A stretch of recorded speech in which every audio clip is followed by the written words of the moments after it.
بسم الله الرحمن الرحيم. الرحمن علم القرآن، خلق الإنسان علمه البيان. الشمس والقمر بحسبان، والنجم والشجر يسجدان. والسماء رفعها ووضع الميزان، ألا تطغوا في الميزان. وأقيموا الوزن بالقسط ولا تخسروا الميزان. والأرض وزعها للأنام، فيها فاكهة والنخل ذات الأكمام، والحب ذو العصف والريحان. فبأي آلاء ربكما تكذبان؟ خلق الإنسان من صلصال كالفخار، وخلق الجان من مارج من نار. فبأي آلاء ربكما تكذبان؟ رب المشرقين ورب المغربين، فبأي آلاء ربكما تكذبان؟ مرج البحرين يلتقيان، بينهما برزخ لا يبغيان. فبأي آلاء ربكما تكذبان؟ يخرج منهما اللؤلؤ والمرجان. فبأي آلاء ربكما تكذبان؟ وله الجوار المنشآت في البحر كالأعلام. فبأي آلاء ربكما تكذبان؟ كل من عليها فان، ويبقى وجه ربك ذو الجلال والإكرام. فبأي آلاء ربكما تكذبان؟ يسأله من في السماوات والأرض، كل يوم هو في شأن.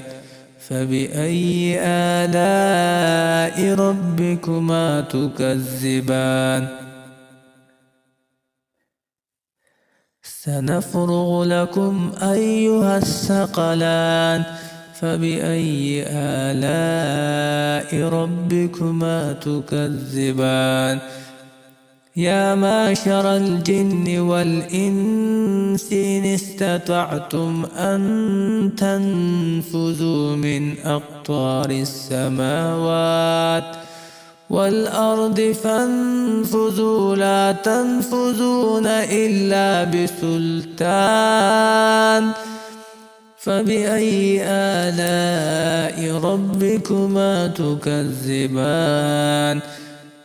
يرسل عليكما شواظ من نار ونحاس فلا تنتصران. فبأي آلاء ربكما تكذبان؟ فإذا انشقت السماء فكانت وردة كالدهان. فبأي آلاء ربكما تكذبان؟ فيومئذ لا يسأل عن ذنبه إنس ولا جان. فبأي آلاء ربكما تكذبان؟ يعرف المجرمون بسيماهم فيؤخذ بالنواسي والأقدام. فبأي آلاء ربكما تكذبان؟ هذه جهنم التي يكذب بها المجرمون يطوفون بينهما وبين حميم آن فبأي آلاء ربكما تكذبان ولمن خاف مقام ربه جنتان فبأي آلاء ربكما تكذبان ذواتا أفنان فبأي آلاء ربكما تكذبان فيهما عينان تجريان فبأي آلاء ربكما تكذبان فيهما من كل فاكهة زوجان فبأي آلاء ربكما تكذبان متكئين على فروش بطائنها من استبرق وجنى الجنتان دان فبأي آلاء ربكما تكذبان فيهن قاصرات الطرف لم يطمثهن إنس قبلهم ولا جان فبأي آلاء ربكما تكذبان كأنهن الياقوت والمرجان فبأي آلاء ربكما تكذبان هل جزاء الإحسان إلا الإحسان فبأي آلاء ربكما تكذبان ومن دونهما جنتان فبأي آلاء ربكما تكذبان مدهامتان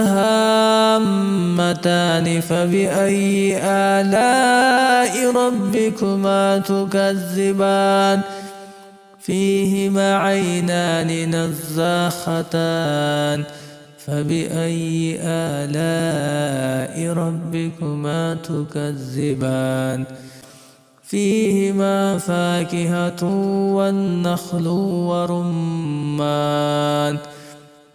فبأي آلاء ربكما تكذبان فيهن خيرات حسان فبأي آلاء ربكما تكذبان حور مقصورات في الخيام فبأي آلاء ربكما تكذبان لم يطمثهن إنس قبلهم ولا جان فبأي آلاء ربكما تكذبان متكئين على رفرف خضر وعبقري حسان فبأي آلاء ربكما تكذبان تبارك اسم ربك ذي الجلال والإكرام صدق الله العظيم.